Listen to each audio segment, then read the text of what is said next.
Bismillahirrahmanirrahim. Assalamualaikum warahmatullahi wabarakatuh.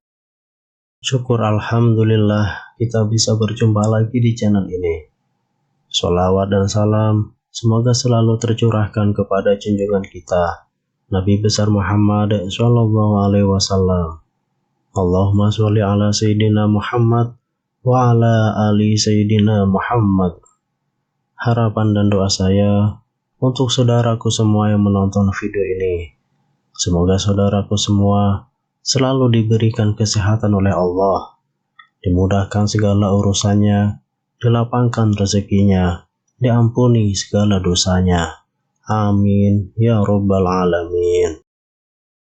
Sahabat beriman yang dirahmati Allah, surah Al-Ikhlas sama seperti surah-surah lainnya dalam Al-Quran memiliki rahasia dan keutamaan yang sangat besar yang terkandung di dalamnya. Dinamakan surah Al-Ikhlas karena ia bisa menyelamatkan orang yang membacanya dari kesulitan dunia maupun kesulitan akhirat, dan dari kesulitan saat menghadapi sakaratul maut, serta dijauhkan dari gelapnya alam kubur dan dari dahsyatnya kengerian hari kiamat. Surah Al-Ikhlas termasuk di antara surat-surat pendek dalam Al-Quran. Surat ini juga sering dibaca berulang-ulang, dan hal itu sudah menjadi kebiasaan orang muslim membacanya, baik ketika sholat maupun berzikir. Surah Al-Ikhlas ini mengandung makna yang penting dan rahasia yang agung. Rasulullah pun senantiasa membaca surat Al-Ikhlas dalam kesehariannya. Meskipun surah Al-Ikhlas ini pendek, akan tetapi memiliki kedudukan yang tinggi dibanding dengan surat lainnya. Bahkan kedudukannya disamakan dengan sepertiganya Al-Quran. Surah Al-Ikhlas ini mengisyaratkan kepada kita agar senantiasa ikhlas dalam menjalani segala hal kehidupan kita. Harus selalu disertai dengan ikhlas karena Allah Subhanahu wa Ta'ala. Inilah arti dari surah Al-Ikhlas. Katakanlah Muhammad, dialah Allah yang Maha Esa. Allah tempat meminta segala sesuatu. Allah tidak beranak dan tidak pula diperanakan, dan tidak ada sesuatu yang setara dengan Dia. Surah ini menggambarkan tentang keesaan Allah Subhanahu wa Ta'ala. Selain itu, surah ini juga menggambarkan ketauhidan. Esa yang artinya tunggal atau satu. Berkaitan tentang hal tersebut, kita perlu mengetahui terlebih dahulu latar belakang diturunkannya surat ini. Turunnya ayat ini berkaitan dengan peristiwa yang dialami oleh Rasulullah SAW saat menghadapi orang musyrik yang mempertanyakan tentang Allah. Pada sebuah riwayat Imam Ahmad dari Ubay bin Ka'ab, "Hai Muhammad, gambarkanlah kepada kami tentang Tuhanmu." Maka Allah menurunkan, "Katakanlah, dialah Allah yang Maha Esa." Saat itulah surah Al-Ikhlas diturunkan. Sahabat beriman yang dirahmati Allah, berikut adalah 12 manfaat dan keutamaan membaca surat Al-Ikhlas yang harus kita ketahui. Yang pertama adalah membuka pintu rezeki dari berbagai arah. Diceritakan ada seorang laki-laki mengadu kepada Rasulullah. Ia mengadu tentang kesusahan hidup yang dideritanya. Laki-laki itu bercerita bahwasanya telah melakukan segala cara agar terbebas dari kesusahannya. Lalu orang itu memohon kepada Rasulullah supaya diajarkan atau diberi amalan singkat untuk menghilangkan segala kesulitan hidup. Kemudian Rasulullah memberikan amalan tersebut dan menyuruh kepada orang itu supaya setiap kali ia masuk ke dalam rumahnya, dianjurkan untuk selalu mengucapkan salam. Jika tidak ada orang di dalamnya, maka dianjurkan salam kepada Rasulullah SAW, kemudian membaca surah Al-Ikhlas sebanyak 3 kali, dan orang itu mengamalkannya dengan istiqomah dan penuh keyakinan, dan pada akhirnya Allah melapangkan rezeki orang tersebut. Lalu yang kedua, bisa melunaskan hutang-hutangnya. Seperti pada kisah berikut ini, pada suatu hari Rasulullah sedang duduk di Masjid Madinah. Tiba-tiba datang rombongan yang mengusung jenazah untuk disolatkan, dan para sahabat mempersilahkan Nabi untuk mensolatkan. Beliau bertanya, apakah mayat ini meninggalkan hutang? Mereka menjawab, iya, benar, dia meninggalkan hutang sebanyak 4 dirham. Lalu beliau bersabda, saya tidak mau mensolatkan mayat yang punya hutang, maka kamu solatkanlah dia. Pada hari itu juga, Malaikat Jibril datang seraya berkata, wahai Rasulullah, Allah berkirim salam kepadamu. Dia berfirman, aku sudah mengutus Jibril untuk menyamar seperti mayat itu dan sudah melunaskan hutangnya. Tegakkanlah, solatkan dia, karena dia sudah diampuni Allah Subhanahu wa Ta'ala. Dan barang siapa yang ikut mensolatkannya, niscaya diampuni Allah Subhanahu wa Ta'ala pula dosanya. Lalu Rasulullah pun bertanya kepada Jibril, wahai Jibril, dari mana dia memperoleh kehormatan ini? Jibril pun menjawab, dia mendapat kehormatan itu karena di setiap harinya dia membaca 100 kali Qul huwallahu ahad atau surah Al-Ikhlas.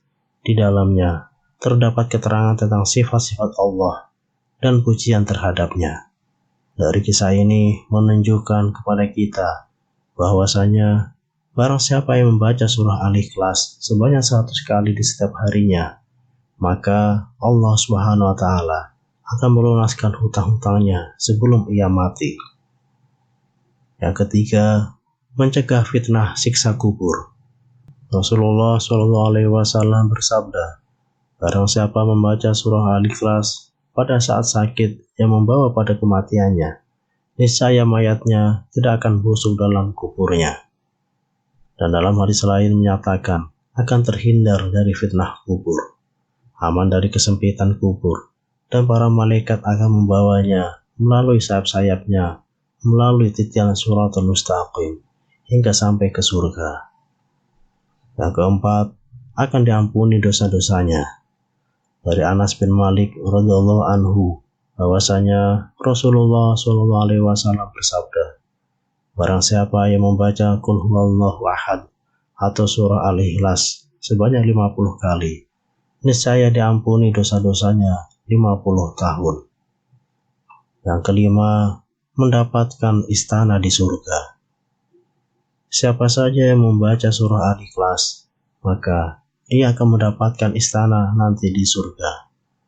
Dari Anas bin Malik radhiyallahu anhu, Rasulullah SAW bersabda, barang siapa yang membaca Qul huwallahu ahad atau membaca surah Al-Ikhlas sebanyak 10 kali, maka akan dibangunkan oleh Allah untuknya satu istana di dalam surga.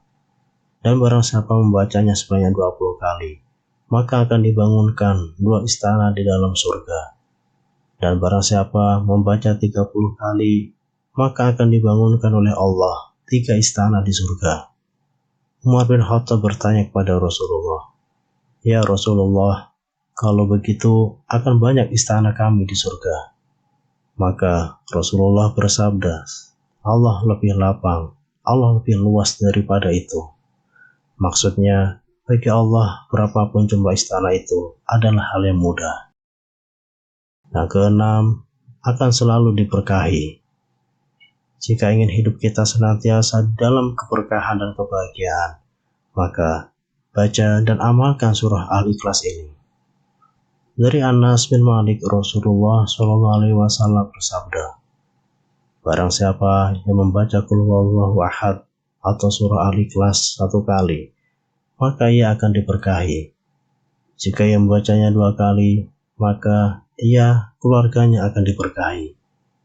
Barang siapa membacanya 3 kali, maka ia dan keluarganya dan kerabatnya akan diberkahi. Dan barang siapa yang membacanya 12 kali, akan dibangunkan oleh Allah istana di surga. Dan apabila membacanya 100 kali, maka akan dihapuskan dosa-dosanya, kecuali dosa pertumpahan darah dan harta benda. Yang ketujuh, mendapat pahala yang sangat besar. Hadis yang diriwayatkan oleh Ibnu Abbas, Nabi SAW bersabda, ketika saya dalam perjalanan Isra Mi'raj ke langit Abbas, ditegakkan atas 360 sudut jarak dari sudut satu ke sudut lainnya, kira-kira 300.000 tahun perjalanan. Di bawah setiap sudut itu terdapat 12.000 padang pasir. Padang pasir itu dari matahari terbit ke matahari terbenam. Di setiap padang pasir itu terdapat 80.000 malaikat membaca Qul Huwallahu Ahad atau surah Al-Ikhlas. Setelah selesai membaca, mereka menyatakan, "Ya Rabb kami hibahkan pahala membaca surah Al-Ikhlas ini kepada orang yang membaca surah Al-Ikhlas ini, baik laki-laki maupun perempuan." Dan para sahabat pun dibuat kagum, tercengang mendengarnya. Lantas Rasulullah SAW bersabda, "Herankah kamu wahai sahabat-sahabatku?" Mereka menjawab, "Iya benar, kami heran." Beliau pun melanjutkan, "Demi Allah yang diriku di tangannya, Qul Huwallahu Ahad atau surah Al-Ikhlas ini tertulis di sayap Jibril." Yang kedelapan, akan mendapat kedudukan derajat yang tinggi. Jika kita senantiasa membaca surah Al-Ikhlas ini, baik itu sedang berdiri, duduk, ruku atau berjalan, maka kita akan mendapat kedudukan dan derajat yang tinggi di sisi Allah Subhanahu wa Ta'ala. Dari Al-Baihaqi, dari Umamah Al-Bahili, bahwa Jibril telah mendatangi Rasulullah SAW bersama dengan 70.000 malaikat. Rasulullah saksikan jenazah Muawiyah bersama Jibril dan bersama malaikat lainnya. Rasulullah SAW bersabda, "Wahai Jibril, apa sebabnya Muawiyah memperoleh kedudukan seperti itu?" Jibril pun menjawab, "Dia memperoleh kehormatan seperti itu akibat membaca Qul Huwallahu Ahad, baik sedang berdiri, duduk, rukuk, dan berjalan." Yang kesembilan, mencapai apa yang diinginkan serta dijauhkan dari segala mara bahaya. Ada cara mengamalkan surah Al-Ikhlas ini, yaitu dengan dibaca 1000 kali. Waktunya antara sholat maghrib dan isya. Dan setelah selesai, berdoalah kepada Allah Subhanahu wa Ta'ala dengan sungguh-sungguh agar apa yang diharapkan dan dicita-citakan dikabulkan oleh Allah Subhanahu wa Ta'ala serta dijauhkan dari segala mara bahaya. Yang ke-10, diselamatkan dari maksud orang jahat dan aniaya. Agar kita diselamatkan dari orang jahat, maka bacalah Ya Somad sebanyak 134 kali dengan istiqomah secara terus-menerus dan dijadikan amalan sehari-hari, maka insya Allah akan diselamatkan dari orang-orang jahat. Yang ke-11, bisa menyembuhkan rasa sakit pada tubuh.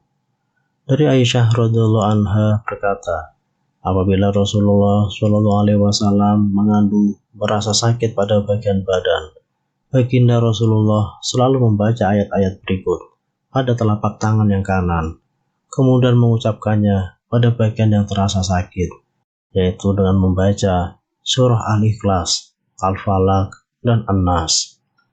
Yang ke-12, setan tidak akan mampu menggoda orang yang membaca surah Al-Ikhlas. Dari Ali bin Abi Thalib, ia berkata, Nabi Muhammad SAW bersabda, "Barang siapa yang membaca surah Al-Ikhlas sebanyak 11 kali setiap selesai sholat subuh, maka setan tidak akan dapat menggodanya untuk melakukan perbuatan maksiat." Sahabat beriman yang dirahmati Allah, sungguh sangat luar biasa sekali manfaat dan keutamaan membaca surah Al-Ikhlas ini. Semoga kita dapat mengamalkannya dengan penuh keikhlasan, agar kita mendapat manfaat dan hikmah keutamaan, serta mendapat ridho dari Allah Subhanahu wa Ta'ala. Amin ya Rabbal Alamin. Wassalamualaikum warahmatullahi wabarakatuh.